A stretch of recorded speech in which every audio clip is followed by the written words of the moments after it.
dari tari Arimbi ini karena kayak menceritakan seorang wanita yang sangat berwibawa. Tarinya ini berasal dari gabungan tari kreasi sama tari topeng juga. Sudah 3 tahun dari kelas 1 SMA. Sukanya gerakannya tuh mudah, enak lah gitu menarinya. Terus ketika kita pusing terus kita latihan nari gitu kayak udah jadi tugas tuh ya udah dibikin enjoy. Kalau dukanya itu kalau pas latihan ya, kalau kan latihan banyak anaknya, tapi ada aja salah satu yang nggak datang tuh. Supaya kita kayak mengenal tarian itu kayak nggak hanya satu tarian aja gitu. Iya, jadi kita tuh nggak terpatok misalkan di topeng ya, kita juga harus nyari wawasan yang lain kayak gitu. Harapannya yang pertama untuk generasi semoga masih melestarikan tari Arimbi ini gitu, walaupun misalkan saya kayak kuliah atau kemana gitu ya, semoga aja tari Arimbi ini nggak hilang kayak gitu. 1, 2, 3, 4, 5, 6.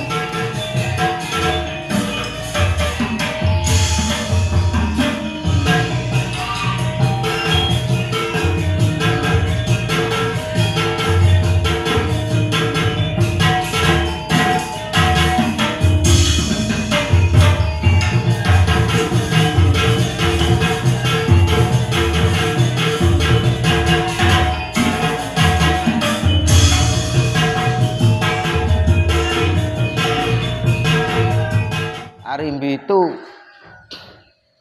ya menggambarkan apa? Menggambarkan gerakan yang lemah gemulainya itu.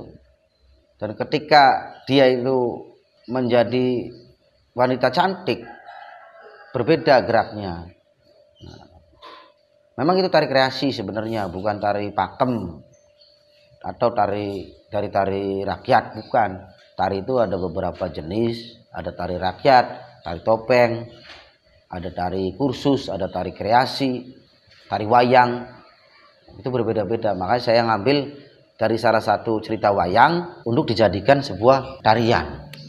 Pertama untuk sebuah tari kreasi. Intinya tari kreasi, bagaimana membuat satu tari kreasi untuk siswa, terutama yang ekskul di Kandang Haur, untuk Pawidya dengan konsep Arimbi Gandrung. Kenapa Arimbi Gandrung? Karena di dalam cerita Arimbi itu bagaimana seorang yang tadinya jelek bentuk badan dan yang lain, karena ketulusan mencintai Bima, maka dia menjadi seorang putri yang cantik.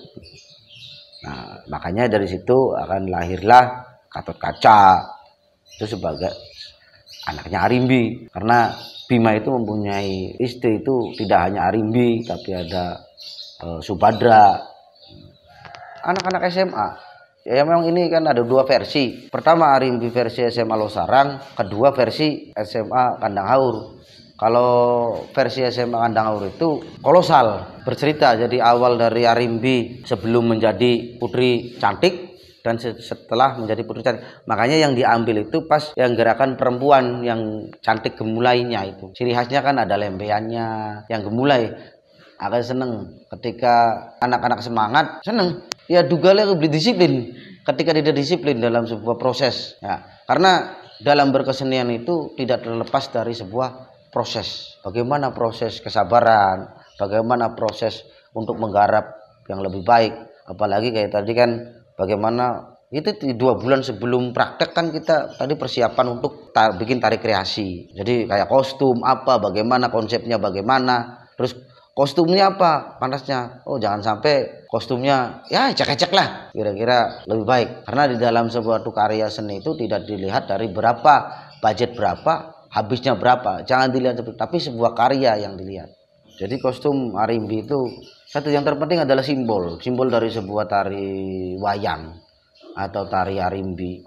Salah satunya itu adalah menggambarkan contoh yang kotak-kotak yang di Bali itu. Salah satu ciri, makanya konsepnya kostumnya kotak-kotak, hitam putih kayak catur.